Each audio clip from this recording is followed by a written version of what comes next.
Pneumonia kills more children worldwide than any other disease. The World Health Organization stated that in 2015, over 920,000 children died of pneumonia, and over half of these deaths were caused because families cooked inside.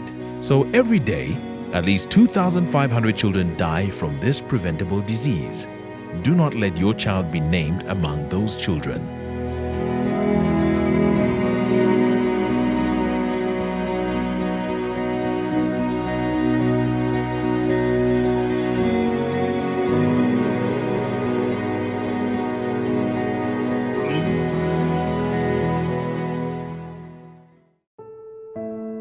Lungs are very important for living. When you take a breath in, the air goes into your lungs and gives your body oxygen. Your lungs are specially designed to get the oxygen from the air into your blood. The blood then takes oxygen to your whole body. All the way from your mouth to your lungs, you have airways that the air travels through to deliver the oxygen deep inside your lungs. Breathing in smoke injures the small hairs in the airways.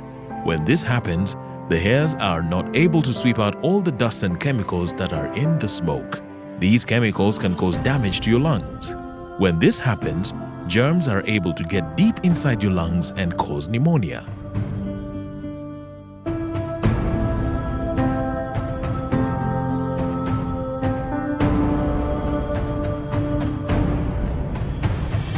My name is Nabanja Fiona. When we first met Mama Lydia, she always cooked in her house with her 5 daughters around her. One of her child, who was also a baby, was badly affected by the fact that the mother was cooking inside the house. We found the baby very sick. The baby could not breastfeed, and the baby had a few fits. We rushed the child to hospital, only to find that the child had pneumonia. When this happens, the lungs fill with fluid or pus, which makes breathing difficult. It makes it hard for your body to get oxygen. When you breathe in smoke, you breathe in lots of chemicals that damage the lungs. From that, mother was encouraged to build a cooking shelter outside the house. She did, and her family since then has enjoyed a healthy life, and she has enjoyed using the shelter, and we have consistently found her making full use of the shelter to cook both her breakfast, lunch, and even her supper. Here are the 3 ways you can keep your child healthy and pneumonia-free. Cook outdoors. This is the most important change you can make to keep your entire family healthy for longer. Take your child for immunization, as they protect your children against deadly diseases such as pneumonia, tuberculosis, and whooping cough. Breastfeed your children for as long as you can, and when they are older, give them good nutrition to keep their bodies strong. If your children show symptoms of pneumonia, do not go to a pharmacy, but see a doctor right away. Pneumonia is a deadly disease, so you must get the right treatment as soon as possible.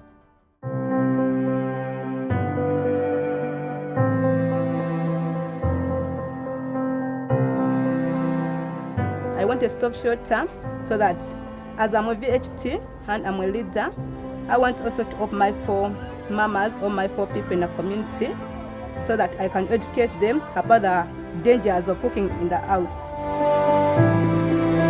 My name is Amwalatela Andrew. So today I'm going to be helping Mama Henry to build a cooking shelter so that she can stop cooking inside the house to prevent pneumonia.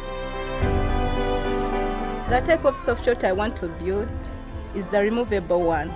Why? Because I have a small space, because of my space I have, and sometimes that one, the removable one, I can carry it inside so that thieves cannot steal it. Because when I leave it outside, they can take it. To construct a stove shelter, you will need the following supplies: wooden poles, an iron sheet, standard nails for assembling the wooden frame, mushroom head roofing nails for attaching the iron sheets, a hammer, a machete, materials such as a string for taking measurements, and charcoal or a pen to make markings. First, You will need to identify the space where the stove shelter will be used and the type of shelter that will best meet your needs. For this design, Mama Henry will need 2 poles at 83 centimeters, 2 poles at 80 centimeters, 3 poles at 56 centimeters, and 6 poles at 65 centimeters. Cut the poles with a saw or panga. Measure out each piece and mark with charcoal. Then chop with a panga. Next, Mama Henry and Andrew build the frame of the shelter. Use standard nails to fasten wooden pieces together. Begin by attaching the top frame to the legs. Then repeat for the other side. 2 nails should be used at each joint, pointing at different angles. This will increase the stability of the shelter.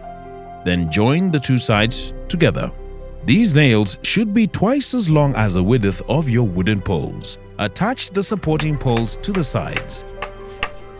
Measure the roof. Use the string method as we did for the wooden poles.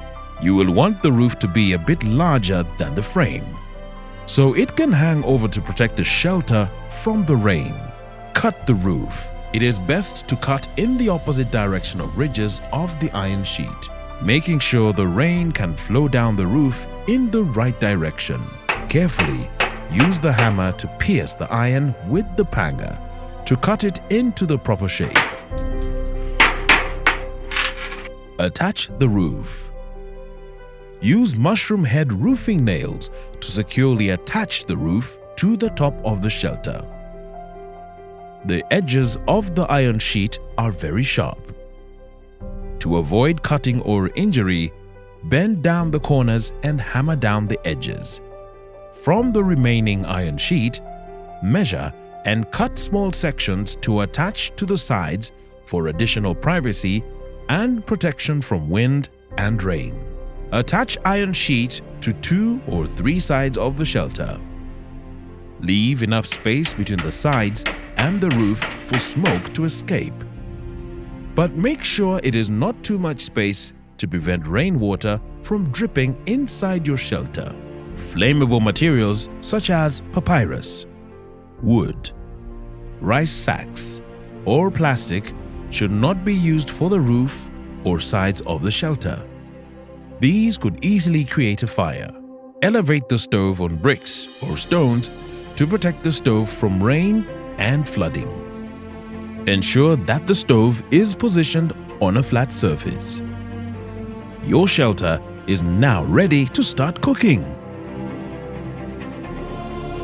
This design selected by Mama Henry ensures that people can still fit through the space as they walk past, and the shelter is narrow enough to fit through her door frame when she brings it inside.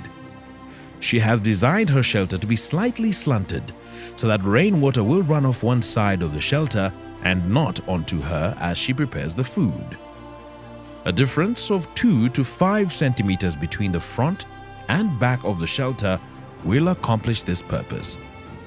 Many families prefer a mobile shelter, which can be moved indoors at night due to small space outside and to protect the shelter from theft and water damage. If you decide to build an immobile shelter, choose an area where the ground is elevated to protect your shelter and stove from water damage in the case of rain or flooding. With both types of shelters, choose an area which will be out of the way of children and foot traffic. This will help protect your shelter from damage and also protect children from burns and injury.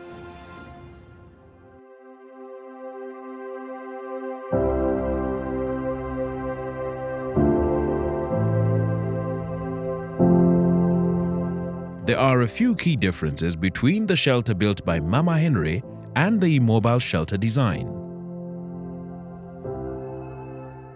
Immobile shelters should be anchored and supported by the ground.